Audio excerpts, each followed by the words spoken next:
पर इकट्ठा हुए हैं कि भाई वोट के बारे में जिसको जो कुछ कहना हो कहे, और जो शिकवा शिकायत हो उसको सुना जाए, समझा जाए, लोगों की बातों को सुना जाए और उस पर गौर किया जाए। इसके लिए सब लोग इकट्ठा हुए हैं।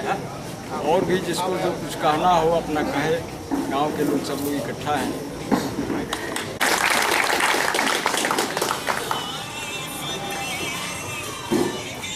आइए इधर लाइए कैमरा। ग्राम सभा करनई में इस क्षेत्र के सारे बुजुर्ग और नौजवान एकत्र हुए हैं। जैसा कि आप जानते हैं कि चुनाव चल रहा है और इस दरमियान सारे लोग एकत्र होते हैं, चर्चाएं होती हैं। कुछ दिन पहले हम लोगों के ग्राम सभा में किसी डिबेट के माध्यम से बहुत दूर तक खबर गया था कि हम लोगों के ग्राम सभा में या ग्राम सभा की जनता जो है भारतीय जनता पार्टी के सपोर्ट में नहीं है, बहुत नाराज़गी है। तो मैं ये कैमरा के माध्यम से दिखा देना चाहता हूँ कि हमारे यहाँ की जनता नाराज़ है कि खुश है, और शायद ये खबर दूर दूर तक जाएगा। तो आइए हम इस खबर को शुरू करते हैं। नाम बताइए बाबा। विजय शंकर। तो जोर से बोली, जोर से बोली। विजय शंकर। विजय शंकर ग्राम करनई। वोट क्या करेगा देता नहीं? अरे हम शुरू से भाजपा के शुरू से देता ही रहा। बैठे आई है नहीं। अपन नाम बताइए। सुरेंद्र नाथ। क्या का वोट देता नहीं है?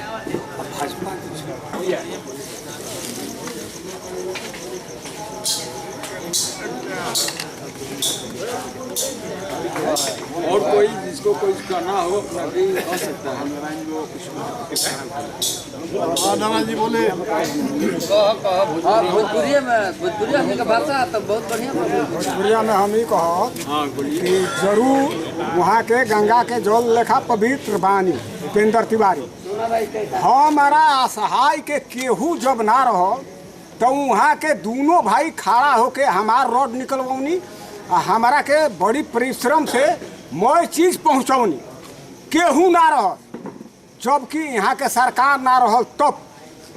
अब सरकार बे जो भी जो उपद्र कहे आ दुर्भद्र कहे, हम वो सच नहीं मानब। हम मानतानी कि जे कर्म बढ़िया करे ओकरा खातिर हम बढ़िया बानी। हम अनपढ़ गंवार ऐसा बात नहीं है। हम एकरा में इतने हम कहो, एकरा से अधिकार हमारा कहे के नहीं है। वोट देवे के चाहिए तो उपेंद्र तिवारी। हम तो पहले मिठाई काम करते रहनी हो भाई। अब हम जब से गिर गोनी तो यहाँ के सहाय भ के हमारा रोड निकलवानी। में आज हम लोग एक चौपाल के तहत बैठे हुए हैं, जहाँ के हमने के सब केहू गार्जियन, लड़का, बूढ़ परिवार सब केहू करनई के हनु। घुमा के कैमरा दिखाई। करनई के हवा लनू, करनई के हवा जाना, करनई है ना, है ना दिखाई, है ना, है ना, है ना, करनई है ना, दिखाई है ना, करनई हनु, करनई है ना। अब हमनी के लोग कहत रहे हैं कि करनई के लोग उपेंद्र तिवारी या भाजपा खातिर बहरियात नहीं खे। बढ़िया बात बा, नाराजगी हो सकेला, खुशी दुख सबका आपस में हो सकेला, लेकिन ऐसा कौन बात नहीं खे।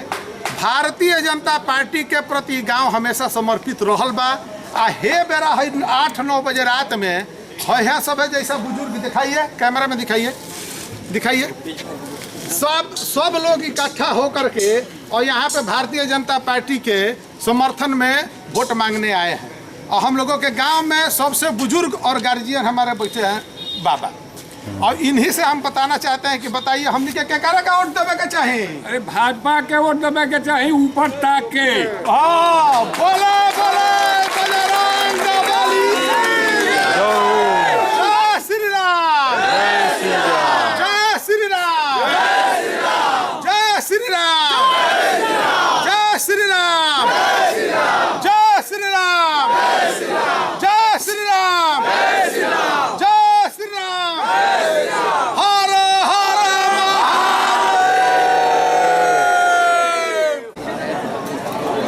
यहाँ पर उपस्थित मुख्य अतिथि के रूप में आदरणीय परम कमलेश तिवारी जी को हार्दिक स्वागत अभिनंदन करता हूं। यहाँ पर उपस्थित सभी सम्मानित ग्रामवासियों को हार्दिक स्वागत अभिनंदन करता हूं।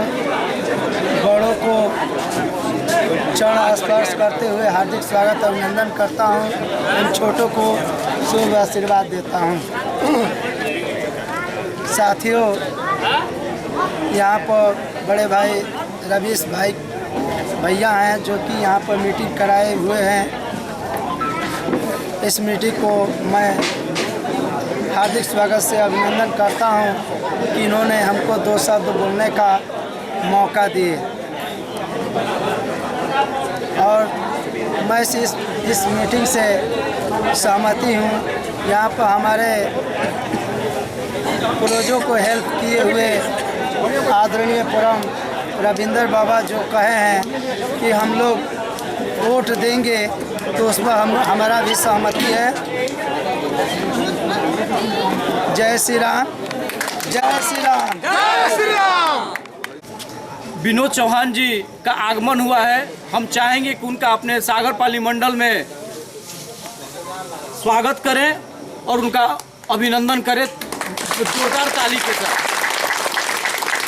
इसी बीच मैं चाहूँगा कि हमारे प्रवासी जी विनोद चौहान जी से अपने विचारों से हम सबको अवगत कराएं। बड़े भाई विनोद जी। आदर और सम्मान के योग्य हम सबके बहुत ही कर्मठ और सुयोग्य प्रत्याशी के सभी परिवारजन और इस कार्यक्रम में आए हुए सभी हमारे इस ग्राम पंचायत अन्य बूथों से, शक्ति केंद्रों से मेरे पिता तुल्य वरिष्ठ जन एवं सभी नौजवान साथियों, सबसे पहले तो मैं देवभूमि उत्तराखंड से आया हूं और आप सबको बहुत बहुत प्रणाम करता हूं। मेरा वैसे मुख्य विषय संगठनात्मक बैठक लेने का है, लेकिन मेरे को इस मंडल के महामंत्री जी ने कुछ कहने के लिए, निवेदन करने के लिए कहा है, तो उनकी बात को स्वीकार करते हुए मैं आप सबके बीच में अपना निवेदन करते हुए आप सभी से, संगठन के पदाधिकारी एवं अन्य जो भी हमारे यहाँ वरिष्ठ जन आए हैं, मेरा आपसे करवत्र निवेदन है कि जो आने वाले 3 तारीख को मतदान होने वाला है, उस सब में कैसे अधिक से अधिक भारतीय जनता पार्टी के पक्ष में मतदान हो, इसकी कार्य योजना आप सभी ने बनाई होगी। लेकिन मैं भी अपनी ओर से अभी पिछले महीने की 14 तारीख को उत्तराखंड में चुनाव था। आदरणीय आपके यशस्वी मुख्यमंत्री जी हमारे यहाँ गए थे और उन्होंने भी 3 सभाएं की थी। उसी निमित्त आप सबसे मैं भी निवेदन करता हूं कि भारतीय जनता पार्टी का जो कैडर वोट है वह 35% है, लेकिन लोकसभा की दृष्टि से देखें तो हमने उसको अधिकतम 68%, 70% तक प्राप्त करने का काम भारतीय जनता पार्टी के कार्यकर्ताओं की बदौलत पिछले चुनावों में किया है। 35% Bharatiya Janata party, 30% neutral voter और बाकी जितना भी अन्य प्रकार से विभिन्न चुनावों में अपने मतदान में सहभागिता निभाते हैं, उन सब को अगर हम भारतीय जनता पार्टी के नाते अपना निवेदन, अपना आग्रह करेंगे और अपना पर्चा और अपनी चर्चा उन सबके बीच में निमित्त जाकर करेंगे, तो निश्चित रूप से जो भारतीय जनता पार्टी के पक्ष में हम सबको न्यूट्रल वोटर मिलता रहा है, वह इस चुनाव 2022 में भी मिलने वाला है और निश्चित ही उसी के माध्यम से भारतीय जनता पार्टी की विजय सुनिश्चित होने वाली है। तो बहुत अधिक चुनाव के समय में लंबी बैठकें नहीं करनी चाहिए। अधिक से अधिक सामान्य मतदाता के बीच में हम कैसे अपना निवेदन, कैसे अपना आग्रह कर सकते हैं, डोर टू डोर कन्वेंसिंग हम ज़्यादा से ज़्यादा कैसे कर सकते हैं, ये उत्तराखंड के चुनाव में इस फार्मूले को अपनाया जाता है। वहाँ सामान्यतः इतने लोग बड़ी बैठकों में ही दिखाई देते हैं, लेकिन सामान्यतः जब हम उत्तर प्रदेश की बात करते हैं तो यहाँ भौगोलिक परिदृश्य दूसरा रहता है और गांव भी बड़े बड़े रहते हैं, काफ़ी लोग आसानी से इकट्ठा हो जाया करते हैं। उन सब के माध्यम से यह भी एक विचार रहता है कि हम डोर टू डोर तो नहीं जा सकते, लेकिन आप अपनी बात को अधिकतम सामान्य मतदाता तक, सामान्य कार्यकर्ताओं तक कैसे पहुंचा सकते हैं, वह इन सब कार्यक्रमों के माध्यम से हम सबको ध्यान में आता है। तो बहुत अधिक अपनी बात ना कहते हुए आप सबने मेरे लिए कहा था तो मैंने अपनी संक्षेप में बात रखी है। आप सभी को बहुत बहुत धन्यवाद। और हम सबके जो भारतीय जनता पार्टी के प्रत्याशी के रूप में माननीय मंत्री जी के भी बड़े भाई हैं, मैं उनको आपके सामने आमंत्रित करता हूं कि वो आएँ और अपने विचारों से हम सबको अवगत कराएं। बड़े भाई कमलेश भैया, ये आप लोग के आशीर्वाद से हमारे छोटे भाई उपेंद्र तिवारी जी आपके विधायक और मंत्री हैं और आगे भी रहेंगे। लेकिन मैं एक छोटा सा निवेदन कर रहा हूं कि हम लोग का जो विधानसभा का परिवार है वो 3,75,000 पौने 4 लाख मतदाता के बीच में हम मुखिया हैं। आप लोग के आशीर्वाद से एक छोटा सा परिवार में रोज़ तुतु में होता रहता है। ये मेरा इतना लंबा परिवार है कि इसमें भी स्वाभाविक है कि कहीं ना कहीं गलती हमसे आपसे कहीं ना कहीं हुई होगी। हम उम्मीद करते हैं, हम लोग प्रयास करते हैं कि हमारे परिवार से गलती ना हो, फिर भी हम मानते हैं कि कहीं ना कहीं गलती हमारे परिवार से भी हुई होगी, विधायक जी से भी हुई होगी। लेकिन इन तमाम गलतियों को हम क्षमा मांगते हुए मैं चाहूँगा कि भविष्य में न आपसे गलती हो न हमसे गलती हो। गलती आप ही लोगों के जरिए हम लोग कर देते हैं। जो भी हमारा कार्यकर्ता नेता होता है, कुछ कहता है, हम आपके बदौलत पैरवी कर देते हैं। कहीं न कहीं किसी की मदद होती है, कहीं न कहीं किसी का विरोध हो जाता है। इन तमाम गलतियों को हम स्वीकार कर लेते हैं, इसलिए कि विपक्ष में आप देखेंगे कि इस टाइप का कहीं तर्क वितर्क नहीं होता है, केवल हम लोग के बीच में होता है, इसलिए कि हम लोग जागरूक मतदाता हैं। इसलिए मैं सारे लोगों से निवेदन करना चाहता हूँ कि जब पीछे हम लोगों से या हमारे कार्यकर्ताओं से, हमारे नेताओं से, हमारे परिवार से कहीं न कहीं गाहे बेगाहे कुछ गलती हुई है तो उसको आप लोग क्षमा करें। मोदी जोगी के नाम पर, हमारे कर्मों के नाम पर आप लोग आगे भारतीय जनता पार्टी को कमल के फूल पर बटन दबाकर पुनः विजयी बनाने का प्रयास करें। हम लोग विश्वास दिला रहे हैं कि हम लोग भी अपने को बहुत कमज़ोर मान करके कदम बढ़ाने का काम कर रहे थे। आपका आशीर्वाद मिलेगा। जो भी आगे सुधार होने लायक होगा सुधार करके हम लोग प्रयास करेंगे कि जो पीछे गलतियां हुई है उस तरह की गलती आगे न हो।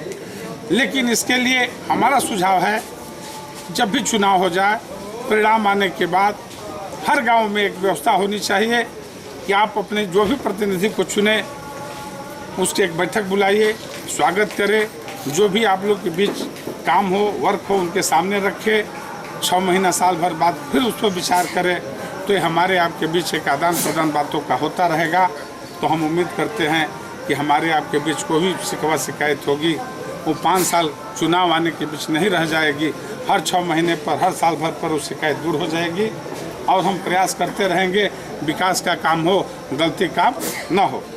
इसलिए मैं सारे लोगों से निवेदन करना चाहता हूं कि जो भी हमारे भारतीय जनता पार्टी के कार्यकर्ता नेता, हमारे परिवार, आपके परिवार से जो भी गलती हुई है उसको सारे लोग क्षमा करें और आगे का रास्ता साफ करके हम लोग चुनाव में आगे बढ़िया से बढ़िया मतदान करने का प्रयास करें।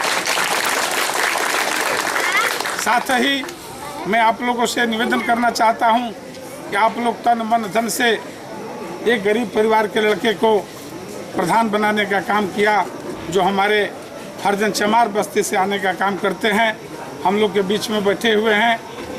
चूँकि इनकी पत्नी प्रधान है, इसलिए पत्नी का नाम मैं नहीं जान पा रहा हूं, लिहाजा प्रधान होता है, प्रधान प्रतिनिधि हैं। मैं इनका भी इसमें स्वागत करता हूं और मैं आज निवेदन करना चाहता हूं कि आप तन मन धन से अपने समाज को भारी मतों से विजयी बनाने के लिए अभी आग्रह करें। जैसा कि आपको जानकारी हुई होगी पूरे समाज के लोगों को कि अभी एक छोटकी नरही चिड़िया गाँव पड़ता है, ये अंबेडकर साहब के किसकी मूर्ति टूटी थी? रविदास जी की। रविदास जी की मूर्ति कुछ लोगों ने तोड़ दिया था, उसको लेकर के बवाल हुआ था काफ़ी। चूँकि चुनाव का माहौल चल रहा है, पक्ष विपक्ष सब लोग जाकर के अपना गलत सही आश्वासन देते हैं। हम लोग को भी जानकारी हुई, मंत्री जी वहाँ पहुँचे, वहाँ गांव तक जनता की मांग के अनुसार, समाज के मांग के अनुसार जो भी बात हुई, तत्काल व्यवस्था करके जो भोला बाबा पटना के हैं उनके लड़के अंजनी भी वहीं थे। संजोग से उनकी ज़मीन मौके पर थी, ज़मीन चूँकि विवादित थी इसलिए विवाद हुआ था। अंजनी ओझा ने एक कट्ठा ज़मीन रविदास जी के नाम पर बैनामा करने का काम किया। वही आपके मंत्री जी 21,000 रुपया दे करके मूर्ति की स्थापना की बात कर दिए और तत्काल हम लोग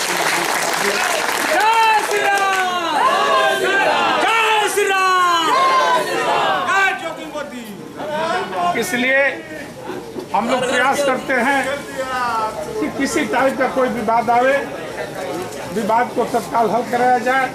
लेकिन तभी संभव है जब हम सारे लोग आपस में मिलजुल करके बात करें, बैठ करके बात करें, तभी संभव है। इसलिए साथ में मैं निवेदन करना चाहता हूं कि जिस तरह से इस करनई गांव सभा में हमको अपार बहुमत मिल रही है, प्रधान जी हम लोग के बीच में बैठे हुए हैं, इस तरह से बूथ नंबर 1, 2, 3 बहादुरपुर कारी से बूथ नंबर 375 20 के डेरा 60 के डेरा उस पर में है।